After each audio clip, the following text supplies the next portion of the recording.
नमस्कार दोस्तों।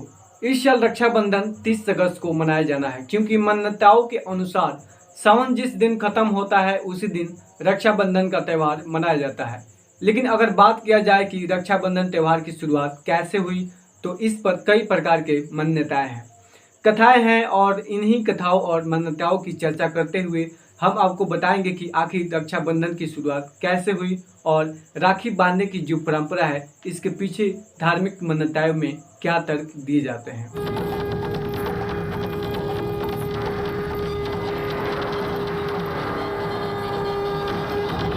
हे कृष्ण हे कृष्ण। राखी का त्यौहार हर वर्ष हिंदू पंचांग के अनुसार श्रावण माह की पूर्णिमा तिथि को मनाया जाता है। कहा जाता है कि यह त्यौहार भाई बहन की खूबसूरत रिश्तों और बंधन को मजबूत बनाता है और यह परंपरा सदियों से चली आ रही है। इस दिन यानी कि रक्षाबंधन के दिन सबसे पहले बहन अपने भाई के लिए व्रत रखती है और भगवान से प्रार्थना करती है कि उसका भाई हमेशा खुश रहे और स्वस्थ रहे, लंबी उम्र की कामना करती है और फिर उसके बाद भाई के कलाई में धागा बांधती है, माथे पर तिलक लगाकर मिठाई खिलाती है। इसके बाद परंपराओं के अनुसार भाई अपनी बहन को खुशी से उपहार देते हैं और अपनी बहन की जीवन भर रक्षा करने की वचन देते हैं। रक्षाबंधन को लेकर सबसे बड़ी बात यह है कि यह त्यौहार केवल भारत में ही नहीं मनाया जाता है बल्कि लगभग हर देश में मनाया जाता है जहां हिंदू धर्म के लोग रहते हैं। रक्षाबंधन क्यों मनाया जाता है, इसके पीछे का इतिहास क्या है, इसकी शुरुआत कब हुई, अगर देखा जाए तो इसके पीछे कई प्रकार की कथाएं कहानियां बताया जाता है। लेकिन इन्हीं सब कहानियों में से एक जो सबसे प्रसिद्ध कहानी है और प्रमुख माना जाता है वह महाभारत की कहानी है।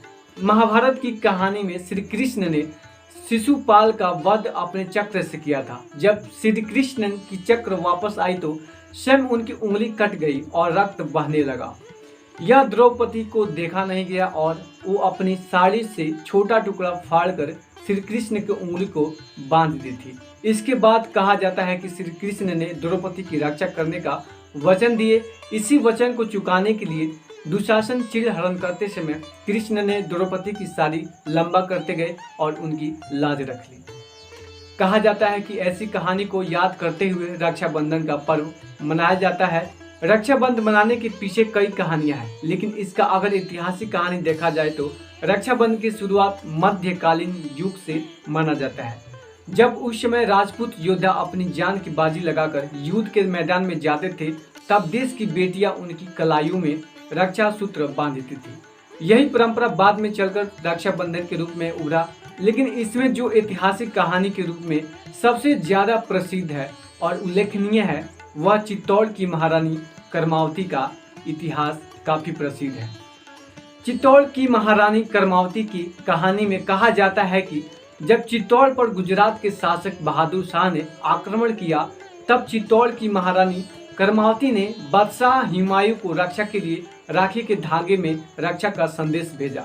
इस संदेश में महारानी करमावती ने बादशाह हुमायूं से अपनी सुरक्षा के लिए हुमायूं से प्रार्थना की। महारानी करमावती का यह संदेश और रक्षा सूत्र पाकर बादशाह हुमायूं भाव विभोर हो गए और अपने इस अनदेखी महारानी करमावती की रक्षा के लिए बादशाह हुमायूं अपनी सेनाओं के साथ चित्तौड़ निकल गए। लेकिन कहा जाता है कि बादशाह हुमायूं जब चित्तौड़ पहुंचे तब चित्तौड़ की महारानी अपनी रक्षा करते हुए अपने शरीर की अग्नि में आहुति दे चुकी थी।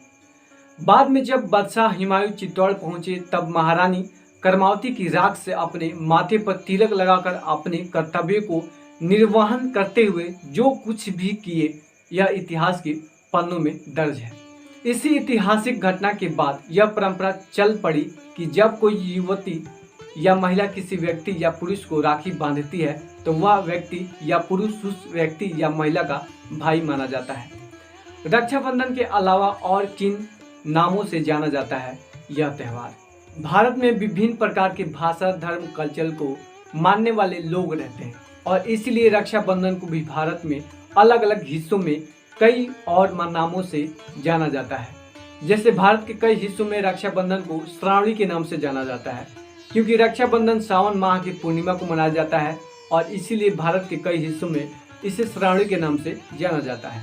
लेकिन यही रक्षाबंधन बंगाल में गुरु पूर्णिमा, दक्षिण भारत में नारियल पूर्णिमा और नेपाल में इसे जनेऊ पूर्णिमा के नाम से जाना जाता है। तो आज के लिए इस वीडियो में इतना ही। अगर वीडियो अच्छी लगी तो चैनल को लाइक एंड सब्सक्राइब जरूर कर दें। धन्यवाद।